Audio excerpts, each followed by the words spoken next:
Alright, isang maganda at mapagpalang gabi sa ating lahat at shout out sa mga all, no? Dinner tayo. Ang oras natin ngayon ay alas 8 na. Alas 8 ng gabi. So ito, nagluto tayo ng tinola. Pero hinog na kasi yung papaya. Pero sa tingin ko naman ay okay naman siguro ito, no?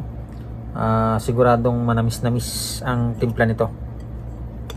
Lagyan lang natin ng sibuyas, konting bawang. Kayo ba naglalagay ba kayo ng konting bawang sa tinola? Ano natin lang to kumbaga way lang natin ang pagluto ng tinola. Tapos lagyan natin ng luya. Tapos yun nga, papaya, sinangkot sa natin Tapos dahon ng sili tsaka bunga ng sili. Yun. Lahat sili. Tikman natin to.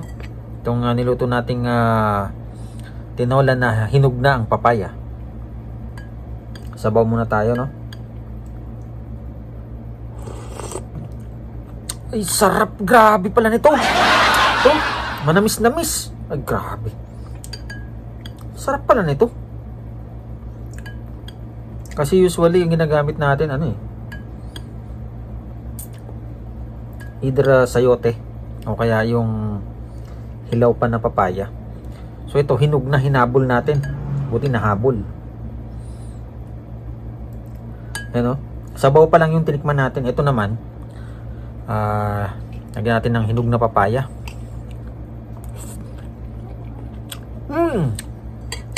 Sarap.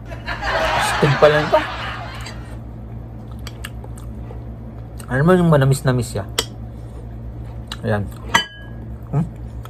Nagwawala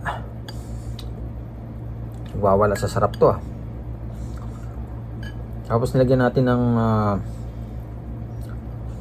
sili. Yun daw ng sili. Daw ng sili tsaka may bunga.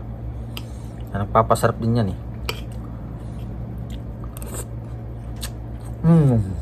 Ayos na ayos. Solve na solve. Alright. Ito, tuloy na natin to. Yan, pwede pa pala kahit sinog na. Pwedeng kainin ng hindi po pa nahahalo sa papaya. At pwede pang ihalo sa tinola.